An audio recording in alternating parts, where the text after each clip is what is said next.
Hi, I'm Dr. April Denise McNeill, and welcome to TheRealMEDLife, where I will provide you with simple tips to be successful in health, wealth, and education, all while navigating this crazy world of medicine. So please like, subscribe, and tap that notification bell so that you can be notified of future videos.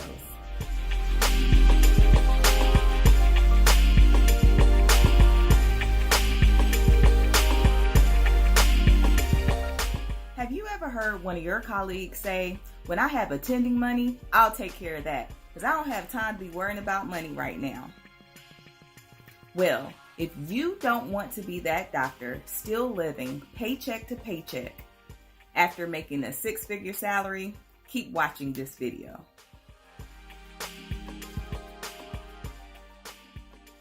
Something as a medical trainee, financial goals and budgeting are not a priority. But financial independence and success starts even before you begin medical school. But it's not too late to get started.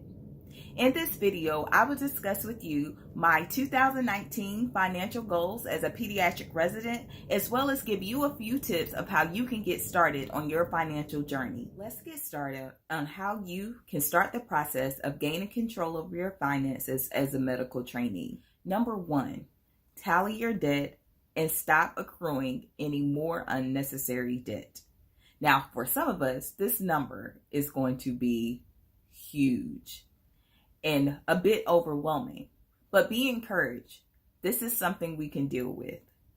When you eat your dinner at night, do you take your plate and just put it all in your mouth all at once? No, you take one bite at a time. And that's what we have to do when we start to really dissect our finances and tally up our debt. The first thing and the first step is to really know where you're starting from. Also, we're going to accrue student loans as medical students, but you have to be mindful not to go buy things with credit cards or go into debt with things that are unnecessary at the time. Number 2, do a budget and live within your means. I recommend doing both a monthly and a yearly budget. A yearly budget allows you to see what your finances look like over a full year, and it helps you plan what your monthly budget should be in order to meet those financial goals. I did a video in the past on how to budget as a medical student, so make sure you go check it out. And also look for future videos I'll be doing on budgeting as a trainee. You can also download a free downloadable Excel budget form below to get you started on your way. Number 3, get your financial IQ up. One of the big things that I learned in this journey is that you have to be able to be educated about your finances. But there's so much information out there. Sometimes that in itself can be overwhelming, but you need to start where you are. 2 of the books that I read when I was starting out that really helped me was White Coat Investor and Dave Ramsey's Total Money Makeover, because it kind of put things in more simplistic forms for me to really understand what I was getting myself into. Number 4, set realistic financial goals. Because many of us are at different levels in training, we may have a different amount of money that we have to work with. For instance, as a medical student, you're on a fixed income, probably only get paid twice a year, depending on when your financial aid office distributes refund checks. Well, with that, your goals may be as simple as not getting into more debt, getting a roommate so that I can minimize my expenses, or finding ways to minimize your expenses. As a medical fellow or resident, you do have an income. So you can really sit down and say, what is going in, what is going out, and what are my financial goals for this year? Whether that may be paying off a credit card, paying off a car, or starting savings so that I can have a child or get married. Number 5, execute your plan. It may be hard at first. It may take some tweaking to really get used to having the mindset of setting financial goals and being budget conscious, but you can do it. Just remember, find out how much debt you're in and don't get in any more frivolous debt. set a budget, live within your means, get your financial IQ up, set financial goals that are realistic, and then execute your plan. Now, on to my 2019 financial goals as a pediatric resident. Number 1, be disciplined with my budget. As I told you before, I budget for yearly and monthly. And truth be told, I have my budget planned out until I finish fellowship in the next 3.5 years. But my issue is being disciplined, because I will have my goals set straight out for the month and be like, yes, I'm going to do it. But then I will go to Home Goods and buy a whole bunch of crap for my house that I don't need. So my first goal this year is to be disciplined with my budget. My second goal is to actively pay off my debt, sans my student loans, because that's a whole nother beast. But I do, unfortunately, have $30,000 worth of, I would say, unnecessary debt at this time to an extent.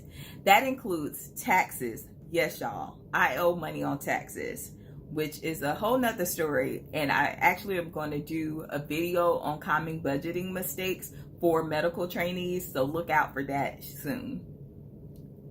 Number 2 is credit card debt, because when I didn't live within my means of a budget, I would go out and buy things with a credit card to sustain myself, which is not what you should do.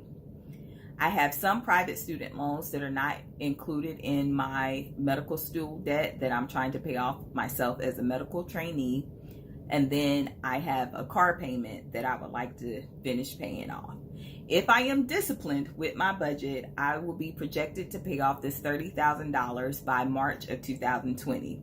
So y'all keep me accountable. My third financial goal is saving while paying off debt. And this year that will be in 3 categories. First, I want to have a small emergency budget to take care of any budget emergencies that come across. Number 2 is to continue to contribute to my company's 401k up to their matching. And number 3 is to save to go on a vacation with my boyfriend.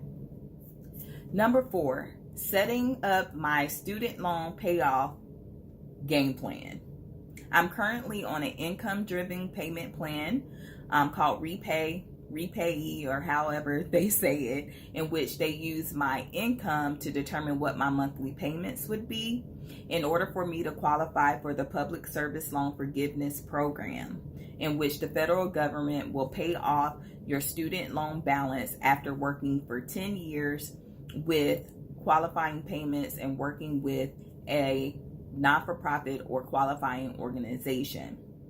And yes, most residency programs qualify for that. So it's best, if you can, to make your minimum payments during your residency so it can count towards that end goal. Lastly, out of my 2019 financial goals, I want to get my financial IQ up and educate myself on what is the best way to make sure that I have financial freedom in the future.